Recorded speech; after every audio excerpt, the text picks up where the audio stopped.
예, 여러분, 우리 오늘 은혜나눌 말씀 요한복음 18장 1절에서 5절입니다.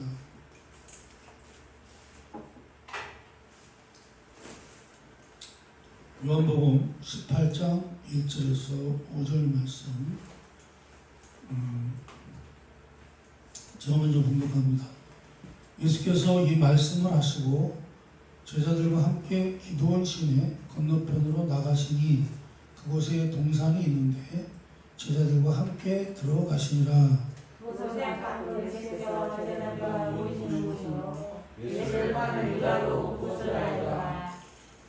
유다가 군대와 대제사장들과 바리새인들에게서 얻은 아랫사람들을 데리고 등과 횃불과 무기를 가지고 그리로 오는지라. 예수께서 그 당하기를 당하시고 나아가 이르시되 너희가 누구냐. 다같이 대답하되 나사렛 예수라 하거늘 이르시되 내가 그니라 하시니라. 그를 파는 유다도 그들과 함께 섰더라. 아멘. 이제 오늘은 요한복음 18장인데 이제 마지막 부분이에요. 예수님께서 십자가에 달려 죽으시는 그런 내용, 이제 마지막 그런 말씀을 이제 장식하는 그런 내용들인데, 그래서 사실은 이 요한이라고 하는 사람이 요한복음을 썼는데, 그러면 요한이라고 하는 사람은 어떤 사람인가를 한번 살펴보고자 합니다. 왜 그러냐면 요한이 이 복음서를 썼을 때는 뭔가 좀 이유가 있어요. 이유가 있는데 어떤 이유가 있냐면 자기가 예수 믿기 전에는 아주 어떤 사람이었는데, 예를 들어서 예수 믿고 나서는 이렇게 변했다, 은혜 받고 나서는 이런 사람으로 변했다 라고 하는 것을 계속해서 말씀하고 있는 거예요, 요한복음을 통해서. 그래서 한번 우리가 그것을 찾아보는데요, 우리 우선 누가복음 9장 51절에서 56절을 한번 읽어봅니다. 다 같이 한번 읽어봅니다. 시작. 예루살렘을 향하여 올라가 결심하시고 사자들을 앞서 보내시매 그들이 가서 예수를 위하여 준비하려고 사마리아인의 한 마을에 들어갔더니 예수께서 예루살렘을 향하여 가시기 때문에 그들이 받아들이지 아니하는지라. 제자 야고보와 요한이 이를 보고 이르되 주여 우리가 불을 명하여 하늘로부터 내려 저들을 멸하라 하기를 원하시나이까. 예수께서 돌아보시며 꾸짖으시고 함께 다른 마을로 가시니라. 아멘. 이제 뭐랄까요, 우리 예수님께서 죽으셨다가 이제 부활하시고 승천하시는 그런 이제 기약이 차감에 이렇게 얘기하죠. 이제 다가오죠. 그래서 그 십자가에 달리는 장소가 어디죠? 예루살렘이란 말이죠. 이제 그곳을 향해서 이제 올라가기로 이제 가고 있는데, 사실은 뭐랄까, 유다는 지형이 좀 이상하게 돼 있어요. 이스라엘은. 왜냐하면 이 중간에 사마리아라고 하는 그 지역이 있어요. 그 사마리아라고 하는 지역이 있어서 유대인들이 빨리 가려면 그 사마리아인들 사는 곳을 지나가야 돼요. 지나가야 되는데 그 이스라엘 사람들하고, 그러니까 유대인들하고 사마리아인들하고 어때요? 원수처럼 지냈어요. 왜 원수처럼 지내냐면 그 사마리아 사람들을 이제 쉬운 말로 혼혈족이에요. 혼혈족. 그러니까 그 이스라엘의 그 정통 민족이 아니라 혼혈 민족이었기 때문에 그 유대인들이 사마리아 사람들을 아주 부정하게 본 거예요. 이제 뭐 부정하게 보고 부정한 자들로 본 거예요. 그래서 상대를 안 했어요. 상대를 안 하고 무시하고 그랬는데, 그러다 보니까 사마리아 사람들도 기분 나쁘잖아요. 그러니까 서로 어떻게 보면 원수처럼 지낸 거죠. 굉장히 원수처럼 지냈어요.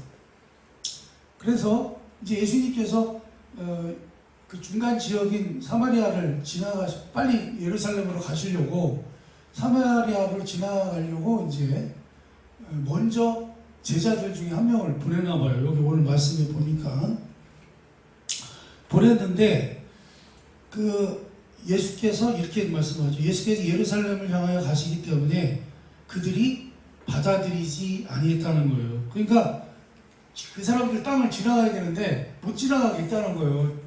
오지 말라고, 우리 마을에 못 들어오게 한 거죠. 그러니까 이를 본 요한이 어떻게 해요? 흥분해서 주여 우리가 불을 명하여 하늘로부터 내려 저들을 멸하라 할까요? 이렇게 얘기를 해요. 그러니까 그 예수님을 못 지나가게 한 그 사마리아 사람들을 하늘을 명하여 불이 내려서, 그러니까 지금으로 말하면 그냥 미사일을 하나 쏴서 아주 그냥 그들을 어떻게 해요? 멸하라, 그냥 멸하라고 할까요? 이렇게 얘기를 하는 거예요. 근데 사실 우리가 아는 정보로는 어때요? 우리가 아는 정보로는 요한은 어떤 사람이죠? 요한은 사도, 그러니까 사랑의 사도라고 알고 있잖아요. 요한 사도 하면은 사랑 빼놓으면 이제 그러니까 아니야, 사랑으로 대변되는 사람인데, 그리고 요한일서를 읽어보면 어떻게 해요? 처음부터 끝까지 그분은 뭘 얘기해요? 사랑을 얘기해요. 뭐 서로 너희들 서로 사랑하라, 서로 사랑하라, 맨 그 얘기만 해요. 그래서 우리는 생각하기를 요한은 상당히 온유한 사람이었을 것이고 감성이 부드러운 사람이었을 것이다 라고 이렇게 사실 성경을 읽으면서 상상을 한 거죠. 상상을 하죠. 그런데 성경은 뜻밖의 요한을 표현하고 있다는 거예요. 조금 전에도 그런 누가복음에 그런 내용이지만 사마리아 사람들이 집에 못 지나가겠다고 막 하늘로부터 불을 내려서 그들을 멸할까요? 막 이런 아주 그냥 뭐랄까요, 좀 혈기가 방자하다고 해야 되나 어떻게 해야 되나 그런 사람이었다는 거죠, 원래는. 자, 그래서 17절에 그 마가복음 3장 17절을 한번 읽어보겠습니다. 마가복음 3장 17절 한번 읽어봅니다. 시작.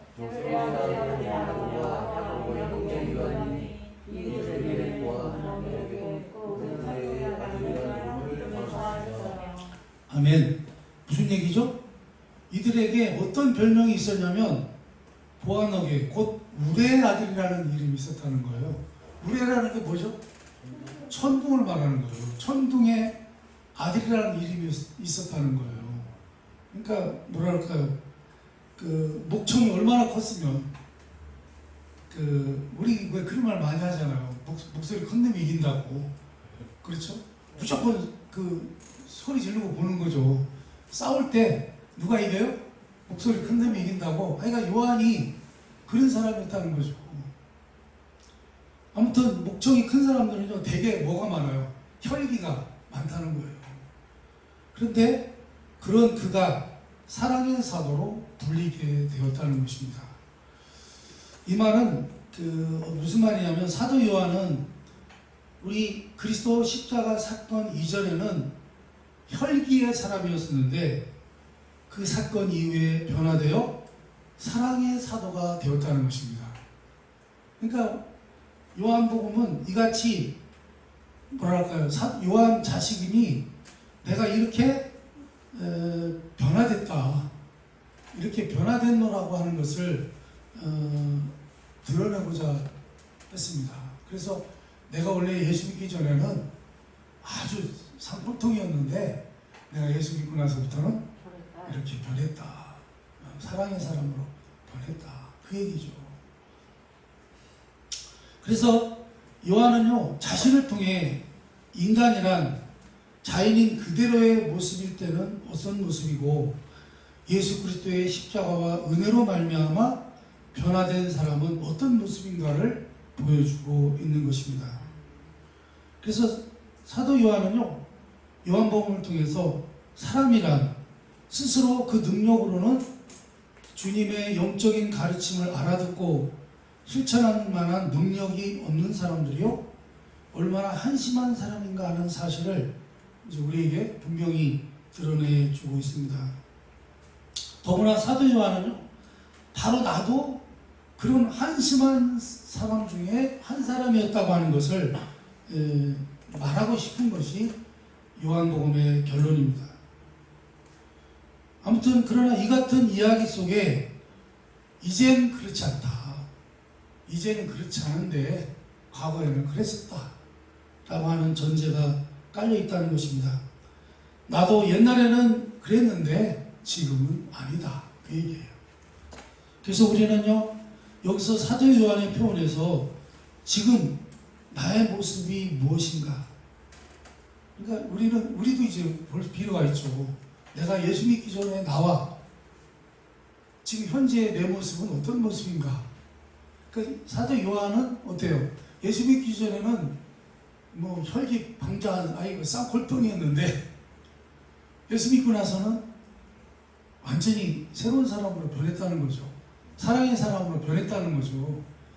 그래서 그러면 우리는 어떠냐 이거예요. 우리는 과거에 이랬는데 지금 현재는 우리는 어떤 모습이냐, 그런 얘기죠.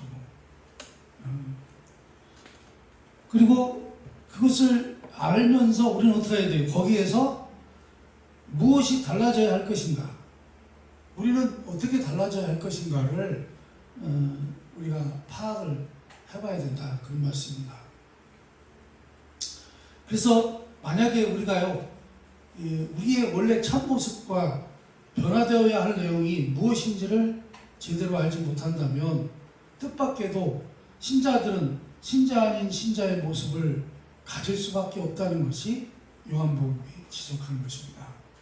그러니까 신자라는 것은 어떤 변화가 있어야 되는가, 그렇죠?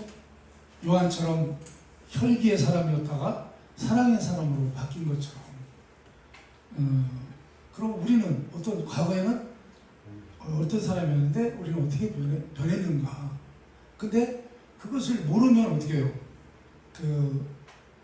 신자의 모습보다 그러니까 이 신자의 제대로 된 모습을 보여주지를 못할 수 있다는 거죠. 자, 그래서 이렇게 질문할 수 있을 것 같습니다. 여러분은 여러분의 신앙에 대하여 자신이 있습니까? 우리한테 스스로에게 물어볼 수 있죠. 나는 내 신앙에 대해서 자신이 있는가? 내가 지금 제대로 변화된 신앙생활을 하고 있는가? 내가 예수 믿기 전과 신앙생활을 하는 내 모습은 지금 달라져 있는가 하는 것입니다. 여러분, 요한도요, 예수께서 사마리아로 통과하려고 했을 때 사마리아 사람들에게 제지를 당하죠. 어떻게 했어요?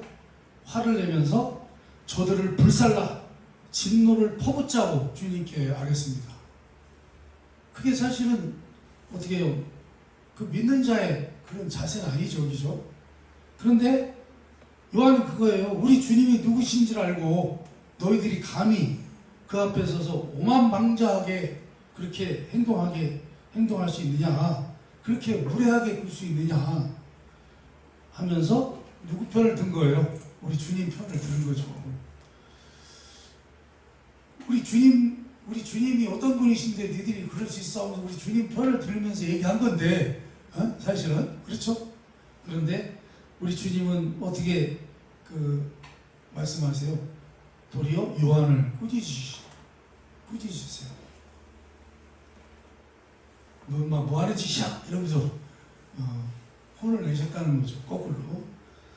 여러분, 그런데요, 이러했던 사도 요한은 그의 전신앙을 마무리하는 말년에 이르러서는 오직 뭐만 말씀해요? 오직 뭐만 얘기해요?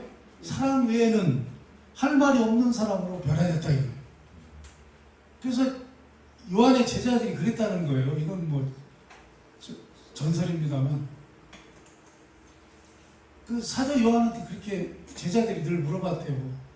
뭐 선생님, 우리가 신앙생활을 잘하려면 어떻게 해야 됩니까? 서로 사랑해라. 어떤 질문을 해도 무조건 그분의 요한의 대답은 뭐였어요? 서로 사랑해라. 주를 사랑하고 이웃을 사랑하라. 그리고 너희들끼리 서로 사랑하라. 우리 요한 사도의 대답은 오직 뭐만 있어요? 사랑. 오직. 사랑만을 얘기했다는 것입니다.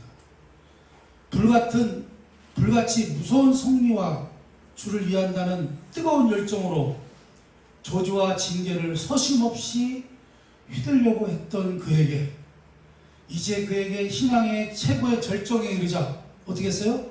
그 모든 것을 사랑으로 다스릴 것을 호소하고 있다. 이런 말씀입니다. 자, 그렇다면 오늘날 성경은 우리에게는 뭘 요구하고 있냐 하는 것입니다.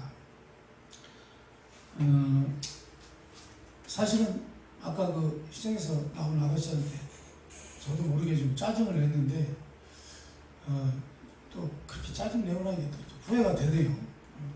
그 사람들이 시키는 대로 하는 것 뿐인데 그냥 뭐 잘 모르고 하는 건데 제대로 교육이나 좀 시켜서 보내든가. 아무튼 짜증을 내기 괜히 마음이 걸리더라고요. 예배드리기 전에 제가 일종의 그것도 혈기 부린 거잖아요, 이렇게 그래도 사람으로 이렇게 잘했어야 되는데, 예. 아무튼 그래서요, 우리는 왜 그러냐면요, 옳고 그른 거를 따지기 때문에 그래요. 지금 너희들 하는 행동이 옳고 그러냐, 옳으냐 그러냐 이런 걸 따지기 때문에 그렇고요. 그래서 옳고 그른 것을 따져서 벌 줄 자에게는 벌을, 상 줄 자에게는 상을 주라 이렇게 하는데요. 그것을 부지런히 그것을 가려내라고 우리는 그렇게 해요. 우리 인간의 모습은 그런데 성경은 뭐라고 얘기합니까? 도리어 뭐하라고 말씀한다고요?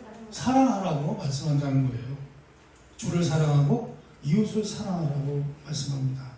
그리고 주님과 함께 고난의 십자가를 지고 주를 따르라고 말씀합니다. 그래서 우리가 할 일은 뭐예요? 우리가 할 일은 심판이 아니라는 거예요. 근데 사실 우리는요, 우리가 말하는 것을 보면 되게 뭘 많이 해요? 우리 정죄를 많이 하죠. 심판을 많이 합니다. 누가 어떻고 저떻고 말이야. 또 요즘 정치하는 사람들 보면서 그냥 아유 저 뭐 하는 것들이요 저것들 그러면서 요즘은요 제가 뉴스를 잘 안 봐요. 너무 재미가 없어요. 좀 즐거운 얘기가 좀 나와야 되는데 아유 너무 막 진짜 뭐랄까요, 너무 황당한 얘기들이 많이 나오니까, 그 황당한 뉴스들이 많이 나오니까 참 깝깝하다 하면서 제가 안 봐요. 잘 거의 안 봐요.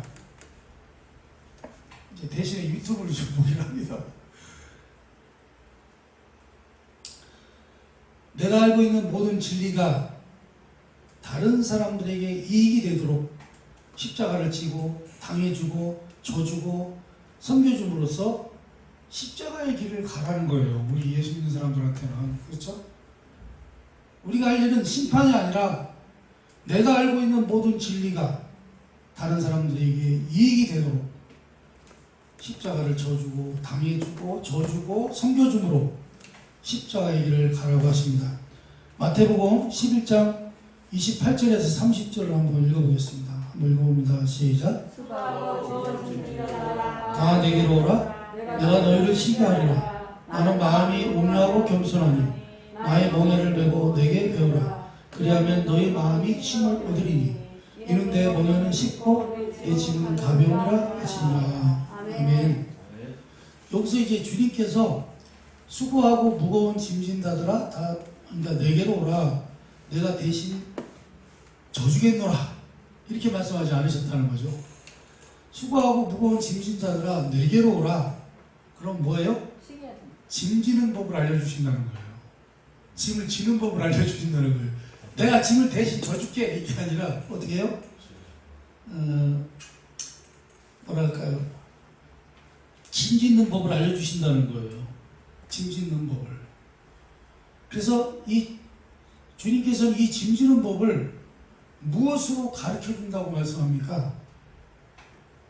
뭐라고 얘기하죠? 내 멍에는 쉽고 내 짐은 가벼우니라 이렇게 말씀하죠. 그러니까 내 멍에를 지고 내게 배우라 이렇게 말씀합니다. 그러면 그렇게 배우면 어떻게 해요? 너희가 쉼을 얻는답니다. 우리가 쉼을 얻는다는 거예요. 그럼 어떻게 쉼을 얻는답니까?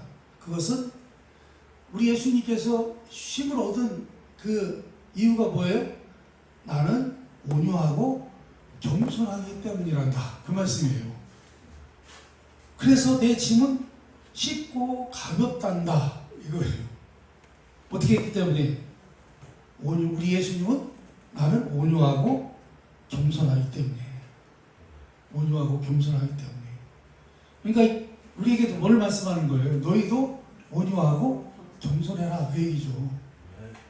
근데요, 사실 우리로서는 이게 쉬운 일인가요? 우리 예수님은 쉬운 거라고 말씀하셨지만 우리한테는 쉬워요, 어려워요? 제가 볼 때는 어려울 것 같아요. 굉장히 어렵죠. 그죠? 여러분, 예수님이 지신 짐이 뭐예요? 나와 여러분의 죄값을 대신해서 십자가를 지셨잖아요. 그렇잖아요? 우리를 구원하시려고 십자가를 대신 짊어져주신 거잖아요. 죄값으로. 근데 그게 가벼워요? 가볍다고 할 수가 없죠. 왜 그렇습니까? 우리 예수님도요, 그 짐이 얼마나 무거우셨으면 그 겟세마네 동산에서 땀방울이 핏방울이 되도록 3번씩이나 기도하셨어요. 뭐라고 기도하셨습니까? 아버지여, 할만하시거든 이 잔을 내게서 비껴 지나가게 하옵소서. 그러니까 우리 예수님도 아버지, 쟤도 웬만하면 이 십자가를 앉으면 안 될까요? 그 기도를 하셨다는 거예요. 다른 방법은 없을까요? 이렇게 기도하셨다는 거예요. 그리고 우리 예수님께서 십자가에서 뭐라고 울부짖으셨습니까? 나의 하나님, 나의 하나님, 어찌하여 나를 버리셨나이까? 그 정도로 우리 주님이요, 이 짐을 지기가 쉽지 않으셨다는 거예요. 너무 어려우셨다는 거죠. 그러니 참으로 이 길은 어때요? 쉬운 길이 아니라는 거예요. 그러나 여기 말씀에는 분명히 내 멍에는 쉽고 내 짐은 가볍기 때문에 내 짐을 지고 내게 배우면 마음이 힘을 얻을 것이라고 말씀합니다. 그렇죠? 힌트는 바로 이거죠. 나는 마음이 온유하고 겸손하다는 것입니다. 그래서 쉽다는 것입니다. 그러니까요, 짐 자체의 문제가 아니라 뭐가 문제예요? 마음이 문제라는 거예요. 마음이 문제라면 마음이 어떻다는 것입니다. 마음이 어떻다는 거예요? 쉽게 말해서 억울하지 않다는 것입니다. 우리 예수님께서 나와 여러분을 대신해서 십자가에 달려 죽으셨지만 그것이 억울하지 않았다는 거예요. 그것은 오히려 십자가를 지는 것은 우리 하나님 아버지의 원하시는 바요, 주님 자신도 십자가를 지는 일을 위하여 오셨다는 거죠.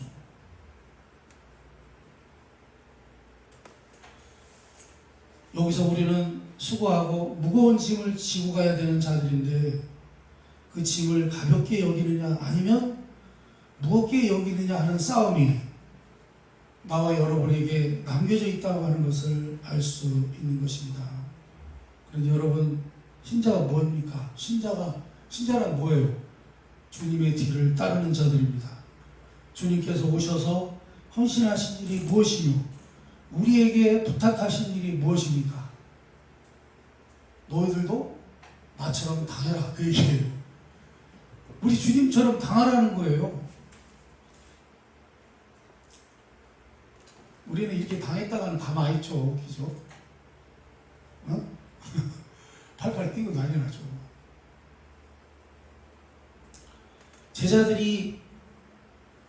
제자들도요, 한결같이, 어떻게 보면요, 제자들도요, 다 옛날에 예수 믿기 전에는 우리 예수님을 모를 때는 다 어떻게 보면 다 그저 그랬어요. 다 꼴통들이고, 또 요한마냥 혈기가 막, 넘치고 말이죠. 베드로는 어떻고, 그죠?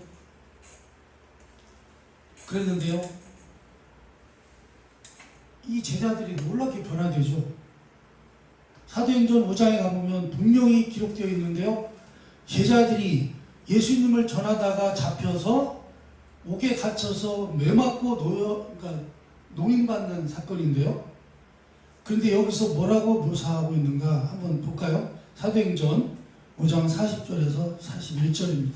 한번 읽어봅니다. 시작. 사도들을 불러 쩍찍질하며 예수의 이름으로 말하는 것을 금하고 놓으니 사도들은 그 이름을 위하여 능욕받는 일에 합당한 자로 여기심을 기뻐하면서 공의 앞을 떠나니라. 아멘. 여러분, 우리 예수님을 전하다가 어떻게 해요? 저기 목에 갇혀서 매 맞고 째찍질을 당했잖아요. 째찍질 당하고 참 어려움을 당했는데 어떻게 해요? 예수의 이름을 말하는 것을 절대 이제 니네 어디 가서도 예수의 이름을 전하지 마. 그렇게 하면서 놔줬단 말이죠. 그랬는데 예수의 이름을 전하는 것 때문에 능욕받은 일, 그러니까 주님의 이름을 위해서 능욕받은 일에 합격점을 받은 것을 기뻐했다. 이렇게 얘기해요. 기뻐했다. 왜 이것이 기쁜지 아십니까? 예수 그리스도와 십자가의 비밀을 알았기 때문입니다. 아무튼 여러분, 죽음으로써 생명을 만들어내는 그 법칙을 깨달았기 때문입니다. 그래서 그들은요, 이제 더 이상 자기를 보호하지 않아도 괜찮다고 하는 것을 알았습니다. 살아도 주를 위하여 살고 죽어도 주를 위하여 죽기로 한 것입니다. 하나님께서 나를 어떻게 쓰실 것인가 하는 점에 있어서 자기 생각, 사람의 생각을 버렸습니다. 그래서 기뻐할 수 있었습니다. 여러분, 고린도전서 4장에 보면요, 사도 바울의 이 같은 모습을 이렇게 묘사하고 있어요. 고린도전서 4장 9절에서 13절을 한번 읽어봅니다. 시작. 사도인 우리를 죽이기로 작정된 자같이 끄드머리에 두셨으니 우리는 세계 곧 천사와 사람에게 구경거리가 되었노라.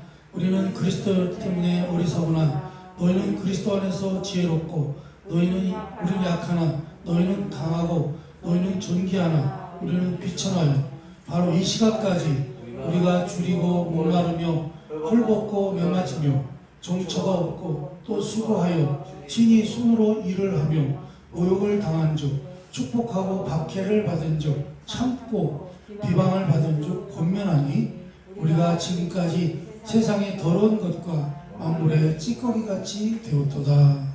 아멘. 뭐예요?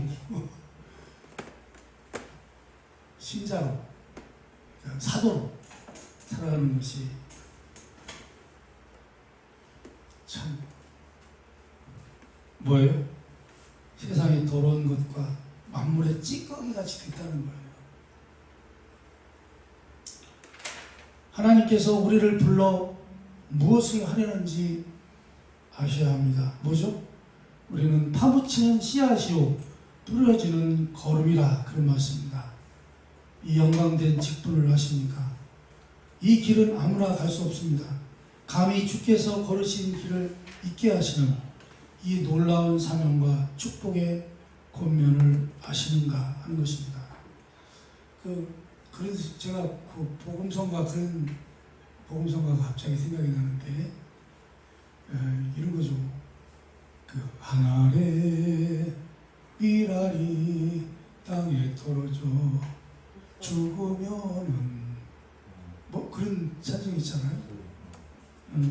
우리는 그 파묻히는 씨앗, 그러니까 파묻혀서 죽음으로 많은 그 열매를 맺는 것처럼 그런 직분을 갖게 된 것입니다.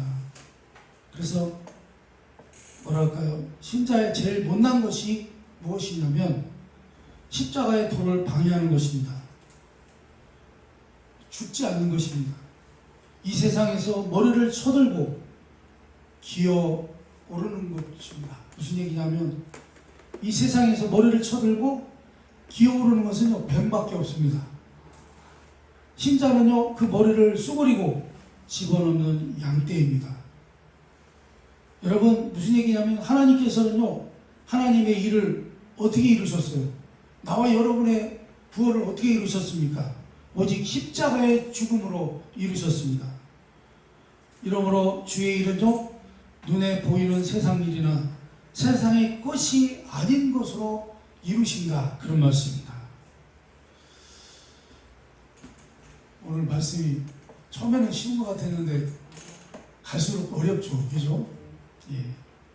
여러분이 해야 할 일은 단 하나입니다. 뭐죠? 오늘 말씀의 제목처럼 하나님의 일이 뭐예요? 내가 죽는 일입니다. 내 자아가 죽는 것입니다. 그것이 십자가의 길이고 주님의 뒤를 따르는 자의 길인 것입니다. 이렇게 할 때만이 열매가 있다고 하는 사실을 기억하시기를 바랍니다. 네. 여러분 이렇게 사실 수 있겠어요? 네, 기도하겠습니다.